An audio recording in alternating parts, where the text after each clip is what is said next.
the network for the AV industry. What are you listening to? This is AV. This is AVNation. This is AVNation.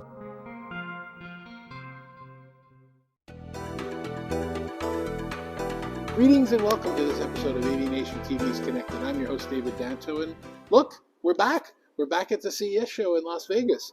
We're expecting 4 or 5 days of high technology and AI and infrastructure and new concepts and all kinds of awesome things. We got a lot of interviews and a lot of pictures of what happened here, so stay with us and we'll bring it right to you.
Obligatory Central Hall CES selfie.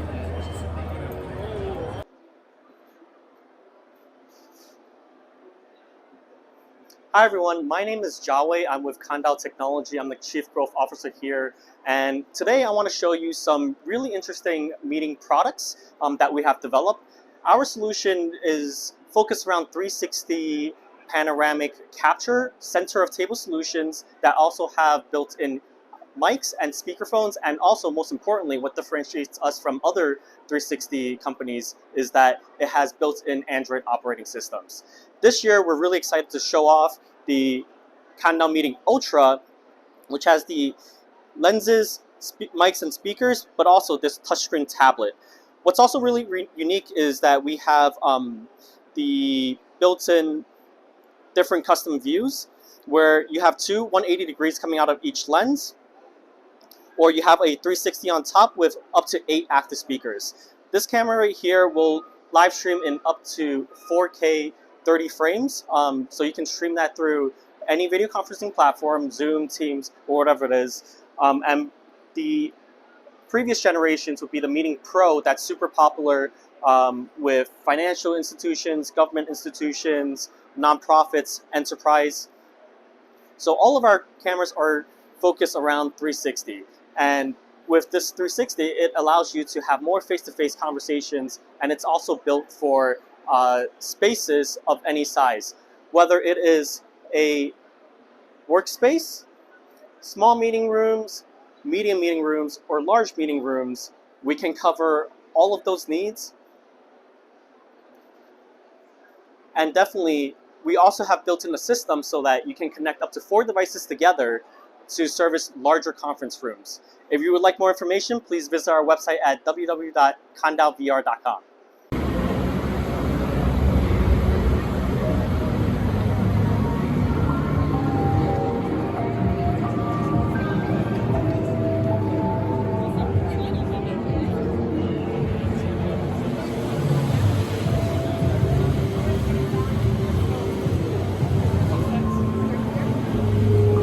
What's one example in the health tech where AI is getting embedded that's going to have a benefit for us as people in our health? Well, I'm attending a press conference tomorrow from the people that actually make these frames. It's the Luxottica people under the brand Ray-Ban, which they own. They own almost all of the eyeglasses in the world. And they've come out with, something for the visually impaired so that it can improve, but they're also coming out with hearing assistance for people that are hearing impaired, so you can walk around and get amplification while wearing regular glasses in designer frames. So nobody would ever know that you had a hearing aid. Correct. And there have been some great products in that space for the last 3 or 4 years that look like earbuds, but you're still wearing earbuds, and some people might get insulted that you don't take them off. Nobody gets insulted that I don't take off my glasses, and I think that would be a really terrific benefit. So I'm looking at it, and I'm putting them on. And I'm talking to you. And I'm hearing them. Yes. Wow, the voice lift is really amazing. I wish I could explain it to people. You'll see in the video what it looks like, what the voice lift is. It's a tremendous product, and definitely one of the bigger innovations that I've seen at CES this year.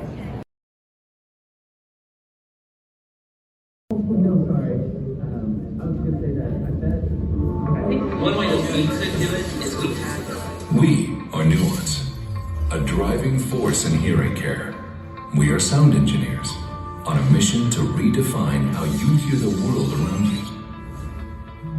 We developed a revolutionary technology that brings unparalleled clarity and high-resolution sound. Every voice can be heard. Hi there, I'm Zipporah representing Lifen here at CES 2024. I'm holding the new Lifen Wave electric toothbrush, the first electric toothbrush that oscillates and vibrates at the same time to get a deeper clean, as well as protecting your gums with soft bristles. Creative movement by yourself. You can download the app, get to know it a little bit better, use it in flight mode, take it handy, it's super small and cute. And yeah, if you want to get your hands on one yourself, they'll be available in March on lifeintech.com and on Amazon.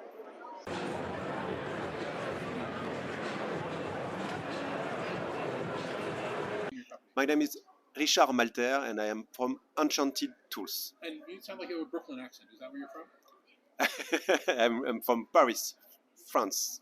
It's a 1 meter and 30 centimeter high robot mounted on a sphere.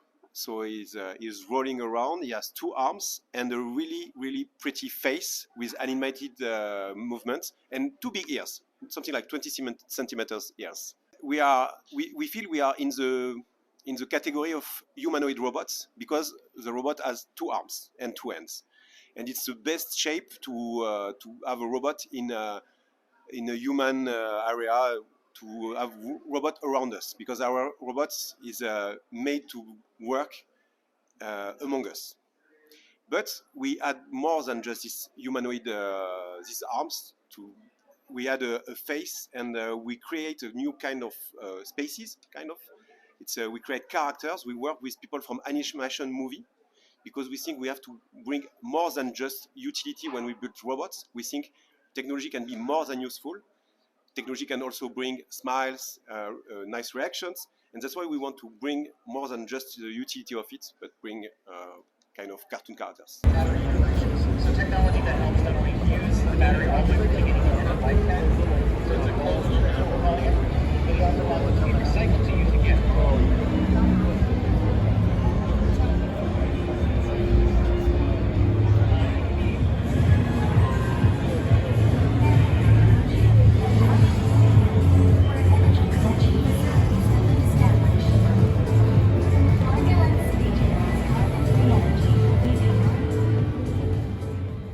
I'm sitting with Mitch Hershkowitz, representing Canon Amlos. Mitch, tell everybody again who you are and what you do and what Canon is doing here. Yeah, sure. So I've been with Canon for about 6 months now, pretty much in a business development role, helping them bring this product called Amlos, activate my line of sight to the market. And it's an interesting little solution that we'll talk a bit about today, and we're showing it off this week at CES. It's basically bringing the physical into an existing conference room. So you have Teams, you have Zoom, you have WebEx, you pick your favorite platform, but there are things in that room that today, unless you're pointing a camera right at it, you don't have. So that's what we're going to talk about. And Amlos was actually introduced here last year, right? It's 1 year old now? Yeah, so that's exactly right. So last year it was introduced at CES, won an award here. And for the most part, we've been introducing it into early testing customers, a couple of universities, a couple of healthcare, a couple of R&D, and taking their feedback. And this year we're launching it to the market at CES 2024. Now, Amlos isn't necessarily a product and it isn't necessarily a service. It's kind of both. There's plenty of collaboration that's out there right now, a lot of different platforms, a lot of different services. Tell us what Amlos gives, why it's different. Yeah, so again, it's to your point, it's two things in one. It's a camera. There is a Canon PTZ camera as part of the solution, which will sit in the room that already is set up for conferencing. And then there's the software, which is Amlos. And basically what it's doing is it's providing other dimensions to that conference. So people want to have whiteboard, people want to have document cameras, people want to have close-ups of 3D images and prototypes and different types of ways in which they can collaborate that. Unless it's digital today, you can't do that in your traditional conferencing. So it's bringing that other dimension while you still have that. So we have a view of the room through the single camera that has multiple streams, and we bring that to the end user in a personalized view. So you're sitting at home watching this meeting, you say, Mitch, I want to talk about that image on the wall. I can zoom into that with that camera, bring it to you. You can actually adjust it, you can personalize it, you can save it yourself, but you also still have that room view of the other 10, 12 people who are sitting there. If you go online, you can go to Canon Amlos and check out our website. You can see video demonstrations of it. You can see some of the use cases that we have today with universities. The next event where we'll actually have a big booth again will be at InfoComm. So in June at InfoComm, right back here in Las Vegas, we'll have a booth as well. In between, there'll be opportunities, whether it's an Enterprise Connect or a local event like a healthcare trade show where Canon individuals will be.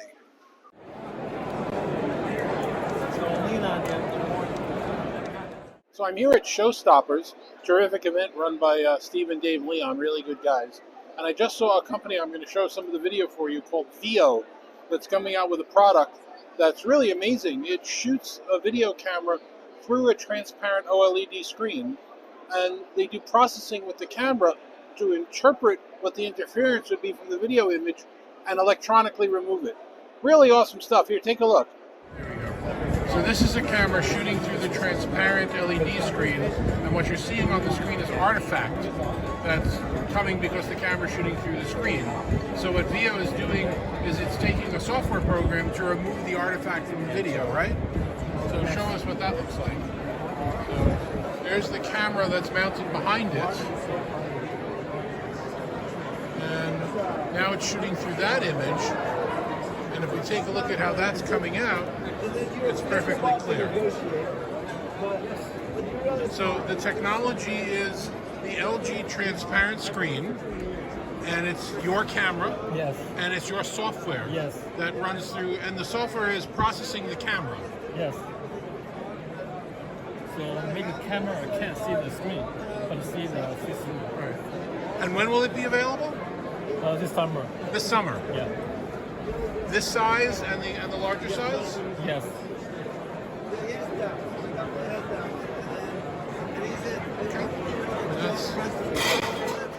And I am here with my good friend and industry associate, Greg Harper.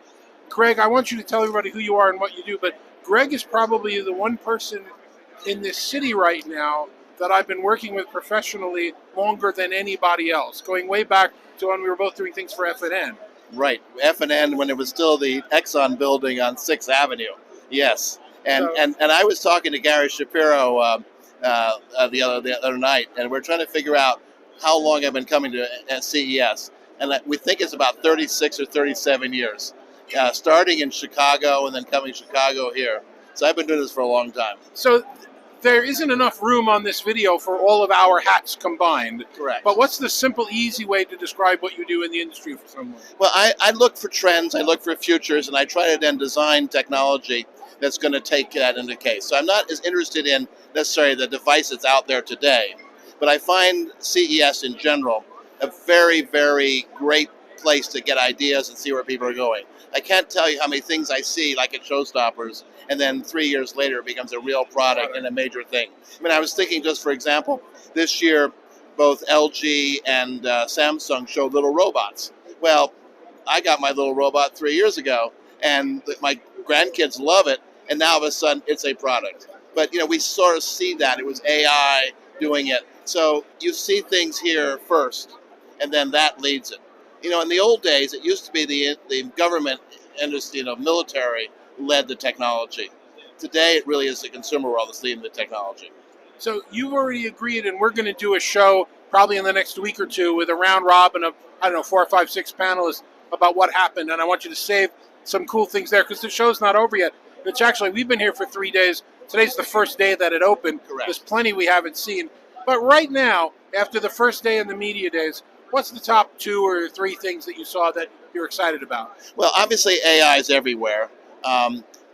Interestingly, I liked Samsung, their LED, the micro LED transparent screen. The idea of putting that on for example, a sports booth where you're looking out on the field and then they can put the information on as opposed to turning your head or looking away to see the stats. That was kind of cool. The other things that I saw, new large screen TVs from people that we hadn't thought about before, the Hisense of the world, the TCLs of the world. They're doing stuff. I mean, I was at Sony. They don't show TVs anymore. They're it's PlayStation. I mean, they did use a PlayStation controller to drive their car out. They're doing it Honda. So when you're starting to see the automotive and bringing technology into the car, they're really thinking of the car as being the next entertainment hub. And the connection between your home, your car, and your work, as that comes together, it's a continuous thing. And so I was interested to note how many Microsoft links there were. A lot of people, including, for example, Sony. You'd think they're competitors because of PlayStation versus Xbox, but no, they're right up the stage doing stuff together. Any other exciting trends that you think you'll see in 2 years that weren't a product yet? The whole concept here is bringing data. The whole AI stuff is really it's moving large amounts of data, and so everybody's saying, "Well, wait a minute, I'm a Tesla. I got lots of data. Oh, I'm a LG. I know about people in the refrigerator." But all that stuff right now is unique to their companies, and it's not generalized. It's locked in to their particular data set. I think we're going to start seeing ways where some of that data gets it'll become anonymous, but it will start becoming a feeding of training the AIs, and we'll start seeing what we saw with smart things, where and autonomous vehicles. But no, we also saw. Remember, in the early days, everybody had their own internal, control for their TV and only worked their ecosystem, and then they had their own IoT. They only work with their things. Now we've got Meta and things like that, where things are talking together. So I think we're going to see that trend moving forward. And I think we're going to see more of it going into devices we hadn't thought about. Today, I don't know if you went to the keynote with L'Oreal, and I was going, why in the world are we seeing a beauty company doing it? Well, they're using an AI device to help you figure out what kind of makeup to put on. They're using a device to help disabled people put lipstick on.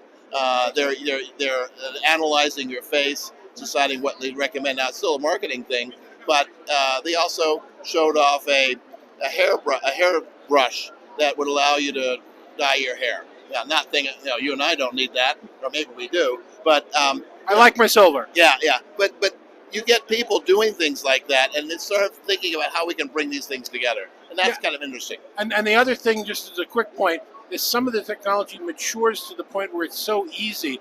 I remember when I was at CES, I think it was 5 years ago, 6 years ago, they had a special laser gun, and I sat there for half an hour where they shaped my ear and then built me, custom earbuds. There's a guy over there doing it with a smartphone, just taking a picture of it. Exactly, yeah. Well, that's the other thing is imaging. So I think I told you, I recently got a new car, it's a BMW. And, software upgrade happened just a couple of weeks ago. And all of a sudden, the car's got all these new capabilities I didn't even know about. And you're starting to see this over-the-air upgrades of things because it's become a software platform. And so now they're going to, of course, try to sell you, you want extra music, extra bass, pay $12.95 a month. You're going to see more of that. But the moment you start making this a platform, a computing platform, and these vehicles become a platform, especially electric vehicles, because there's far fewer parts in an electric vehicle. Now you can do things you haven't done before.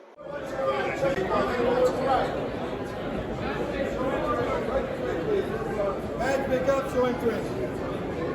Show interest, Michael. No problem.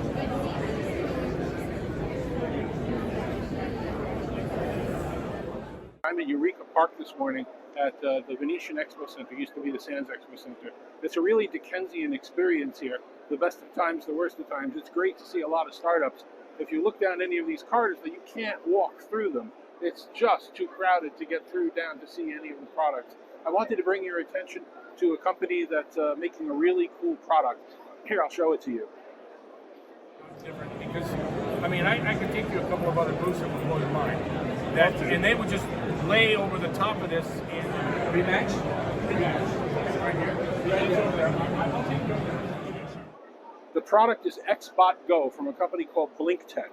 And what they've done is they've created an app that goes on your smartphone that talks to a gimbal that automatically tracks the action that your smartphone is seeing. Now, they plan on using this to cover sporting games, like basketball or football or something like that. But you can also set it into person tracking. And now you could have a smartphone with a Bluetooth audio input tracking a presenter on a stage or a presenter in front of a room. Suddenly, the idea of having a conference room in a box that you walk in is possible again. And now, since you're using a smartphone, you could pick whether you want it to be Zoom or Teams or whatever else you're using. There's a lot of very interesting possibilities here.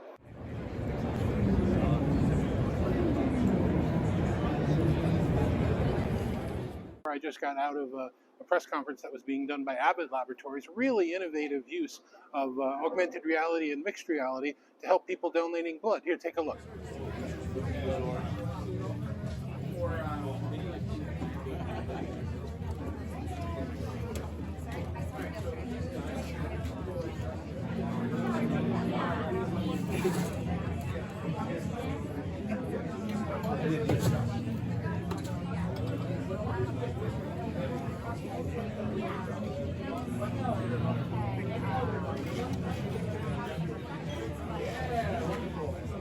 And welcome Dr. Alex Carterson. He is our Medical and Scientific Affairs Officer.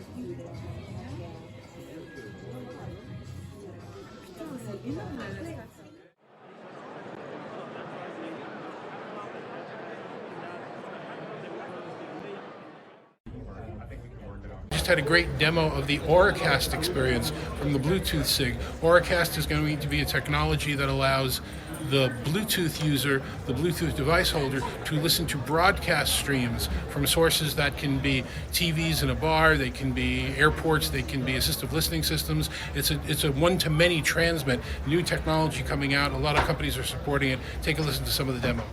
Is that you're able to hear and tune in at your rate and speed. So imagine if you are using a hearing assisted device, now you'll be able to tune in and listen and be able to adjust the volume for something that's comfortable for you.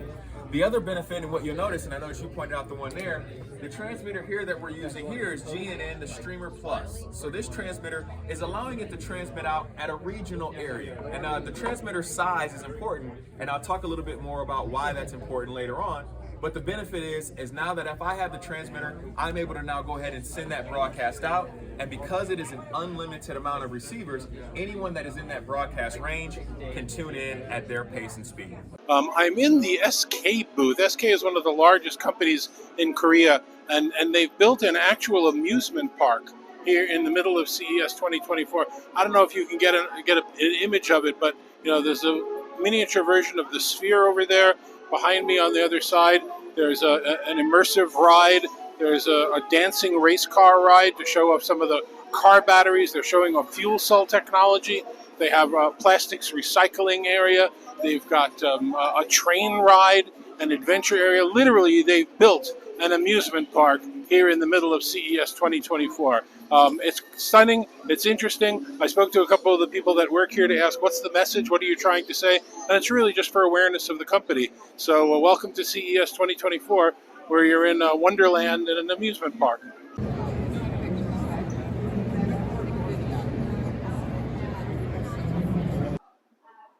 So we're sitting here with my good friend and industry associate, Doug Money. Doug, say hi to everybody. Hello, everybody. So we're at CES. I don't know, this has got to be around my 30th CES. How many have you been to? Do you have any idea? I'm trying not to go and count. People ask me, and I'm just like, too many. Yeah. I decided I'm not getting up at 8 o'clock in the morning to stand online to go to press conferences that are being streamed anymore. I'm just going to watch them from my hotel room and do screen captures. Oh, that's kind of cool. You could order room service. Do they still have room service? I guess they still have room service. And, just eat and watch. That's kind of cool. That would work. Yeah, so it's just, we're going to take it easier this year at CES. It's just gotten overwhelming. Why are you here? What's the reason that you come to the show every year, and what are you looking for specifically this year? Every year is something different. I think that this year, as in previous years, I'm with the Fiber Broadband Association this year. So I'm looking for new applications that take advantage of the fiber broadband that's continuing to grow within the United States. Because right now we've got about over 50% of homes in the U.S. are passed by fiber. And with another 42 billion plus in one chunk of federal money and other chunks of federal money in there, that numbers of homes passed and homes connected to fiber is going to go up significantly over the next 5 years. All right, so let me complain for a second. Go ahead. So I'm a Verizon customer, Fios customer in New Jersey. Fiber service is terrific, but because of it, they've discontinued copper service, which used to be one of the most reliable things that you could get, and now they just don't offer it anymore. You don't want to get me started. Dave, you're describing something that is not the fiber industry's fault. It's a problem of legacy. We don't deal with legacy well. Copper's been expensive. It's unreliable, and nobody's invested in the infrastructure. Let's be honest, for like at least the past 2 decades. Yeah. I mean, it's been legacied out, and like in the Washington D.C. area where I live, as a Verizon customer by you, mind you, I can't get copper anymore. They're just basically like, oh, you want to get dial tone services? Well, we have to run fiber to your house and plug in the widget box so you can get service, period, end of story. Even if I just want a plain landline, I still have to get fiber, and that's more and more the situation across many parts of the country. So I mean, I'm not here to praise copper. I'm here to bury it, in other words, because the investment has not been made in large cities and small cities. In larger cities, there's a rolling transition to fiber because of the fact that the legacy infrastructure, it just can't be supported, A, and B, everybody wants higher bandwidth speeds, right?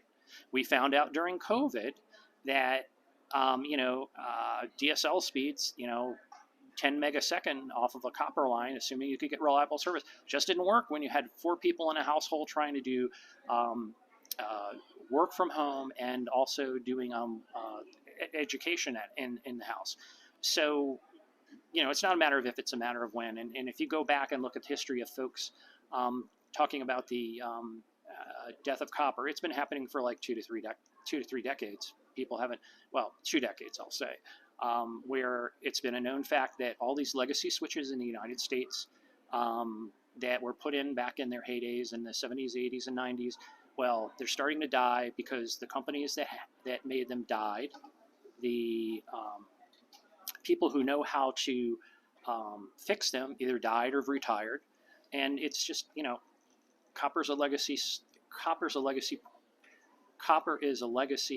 problem that we're starting to solve in some respects, and we're starting to solve in some respects, and that's probably more of a TED Talk than you wanted to hear about. That's okay. We used to use the term 4-wire guy to insult somebody, but now it's actually a badge of honor that hey, I know how to use a butt set. I understand what the wires are for. Yeah, I just now it's like if you know how to use a butt set, and if you're in specific industries, it's going to be like COBOL.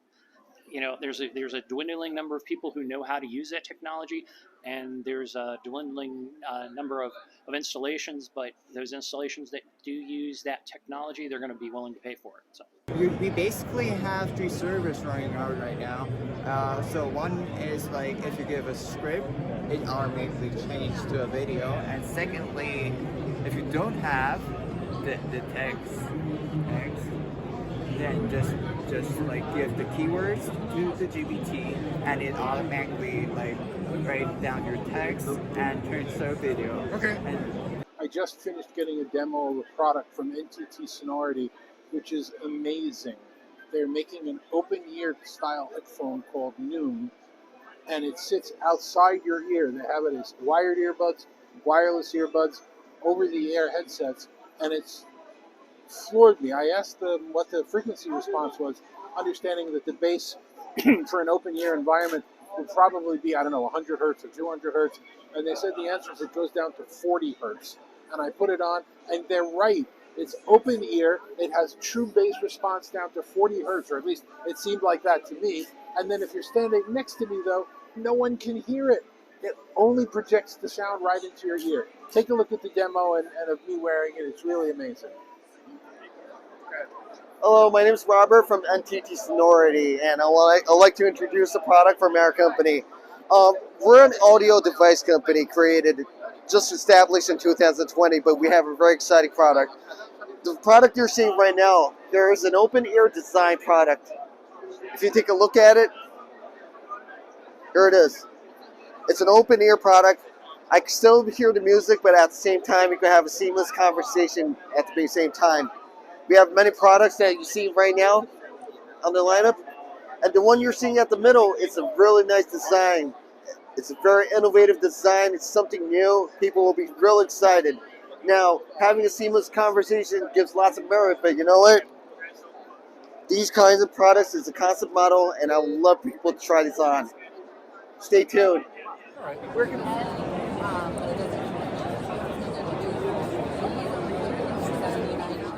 Where can people find out more information? Yes. First, you'll be able to purchase the product on Amazon, and if you want to find further about the product information, type in NWM Noom or NTT Sonority. And that's the QR code.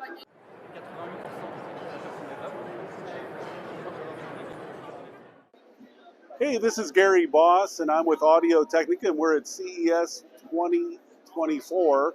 Had to think about that for a second. And one of the focuses we have at the show this year is on our creation products. So within that realm, we do microphones and headphones, and we do a very special combination of the two, which I'll get to in a second. So on the microphone front, we kind of have two primary key products for this market. One is this guy, and this is called the AT2040. Now what this is a dynamic microphone, and dynamic microphones by nature tend to be a little warmer. And this one, the polar pattern is how the microphone picks up, and this has a very narrow polar pattern. It's called a hypercardioid, and what that's going to do is help eliminate a lot of the room noise. One of the things that we hear over and over from a lot of our creators is they don't have treated rooms or spaces to work in, and so they have problems with room ambience. So the 2040 will help you get around that. We have that in a wired version, which is an XLR balance, which you'll need to go into a mixer or an interface. And we also have that same product in a USB version, which is new, called the AT2040 USB. I wonder how we came up with that name. That's that guy. And then we have a condenser microphones. Condenser microphones, by their nature, tend to be more sensitive, so they pick up a little better, and they tend to have a little better higher frequency response. And so by their very nature, they will tend to pick up a little bit more of the room, but you get very good articulation, which is very important for understanding language and really understanding the content. So the 2020 was originally designed for home and project studios.